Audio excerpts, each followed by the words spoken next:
সুপ্রিয় শিক্ষার্থীবৃন্দ ও সম্মানিত শ্রোতামণ্ডলী, আসসালামু আলাইকুম।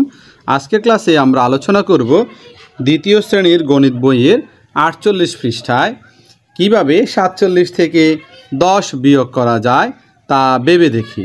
তো 47 মানে 4টা 10 আর একক হচ্ছে 60টা একক। আর 47 থেকে আমরা কী করব, 10 বিয়োগ, অর্থাৎ এক 10 একক আমরা একটা দশক বিয়োগ করব। তাহলে 47 বিয়োগ 10। তো 47 থেকে যদি 10টা বিয়োগ করো তাহলে দেখো 7 থেকে 0 বাদ দিলে আর থাকে কত? 7। 4 থেকে 1 বাদ দিলে আর কত থাকে? 3। 7 থেকে 0 বাদ দিলে কি হয়? 7 থেকে 0 বাদ দিলে হয় 7। 4 থেকে 1 বাদ দিলে হয় 3। অর্থাৎ এখানে 47 আছে। 47 থেকে যদি কোনো একক নাই, আমরা একক বাদ দিতে পারবো না। 7 থেকে 0 বাদ দিলে 7। আর 4টা দশক থেকে যদি আমরা একটা দশক বাদ দিই আর তোটা থাকে 3টা দশক থাকে। এবার আসো আমরা কিভাবে 45 থেকে 25 বিয়োগ করব। 45 থেকে কিভাবে 25 বিয়োগ করা যায় ভেবে দেখো। তো 45-এর ক্ষেত্রে দেখো 4টা 10 আছে, 5টা একক আছে, আর এখানে 2 10 5 অর্থাৎ 2টা দশক আছে, একটা 5টা একক আছে। তাহলে 5টা একক থেকে 5টা একক বাদ যাবে। দেখো 5টা একক থেকে 5টা একক যদি বাদ যায় আর থাকে কি? কোনো একক থাকে না। 5টা একক থেকে 5টা একক চলে গেলে আর কিছু থাকে না, তাই এখানে হবে 0।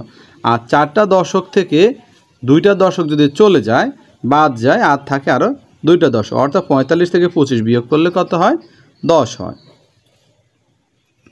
এবার দেখো আমাদের এখানে আরও কয়েকটি গাণিতিক সমস্যা রয়েছে।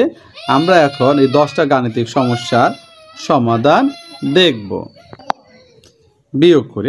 দেখো 5টা একক থেকে 3টে একক বাদ গেলে আর কত থাকে? 2 থাকে। 4 দশক থেকে 2 দশক বাদ দিলে আরও কয়টা থাকে? 2টা থাকে। এখানে 2টা একক থেকে একটা একক বাদ দিলে আর কত থাকে? 1। 3টা একক থেকে 3টা দশক থেকে একটা দশক বাদ দিলে আর থাকে কত? 2। 8টি একক থেকে 2টি একক বাদ দিলে আরও থাকে 6টি একক। 6টি একক থেকে যদি আমরা একটা একক বাদ দিই আর থাকে আমার 5টা একক। 4 নম্বর দেখো 9টা একক থেকে 0 একক বাদ যাবে, অর্থাৎ 0 তো নাই, এই জন্য 9টা একক থেকে 0 একক বাদ দেওয়া যায় না, 9 একক এখানে বসে যাবে। এবার দেখো এখানে 7টা দশক আছে, তো আমরা 7টা দশক থেকে যদি 5টা দশক বাদ দিই আর কত থাকে? 2 থাকে।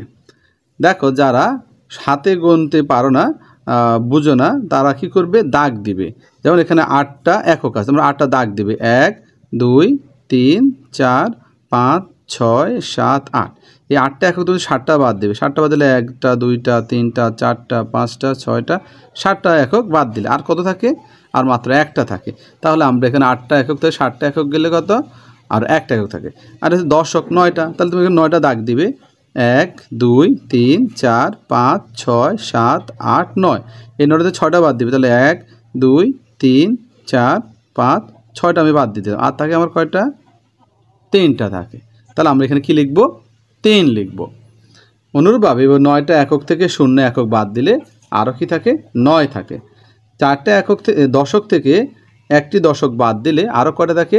3টা থাকে। অর্থাৎ তোমার 4টা আছে, 4টা থেকে তুমি কি করলে? একটা বাদ দিলে, 4টা একটা বাদ দিলে আর কয়টা থাকে? 3টা থাকে। তুমি এখানে 3টা বসাবা। 7 নম্বর দেখো 6টা একক থেকে 0 বাদ দিলে আমার আর কত থাকে? 6 থাকে। 6টা দশক থেকে 4টা দশক বাদ দিলে আরও থাকে 2। 8টা একক থেকে 8টা একক চলে গেলে আর কিছুই থাকে না, তার মানে 0। 5টা দশক থেকে একটা দশক বাদ দিলে আরও থাকে 4। 0 একক থেকে 0 একক বাদ দিলে আর থাকে কত? 0। 7টা দশক থেকে 3টা দশক বাদ দিলে আরও থাকে 4টা। 8টা দশক থেকে একক থেকে 4টা একক বাদ দিলে আরও থাকে 4। আর 3টা একক থেকে 3টা একক বাদ দিলে আর কিছুই থাকে না। আশা করি বুঝতে পেরেছো। ধন্যবাদ সবাইকে। আসসালামু আলাইকুম।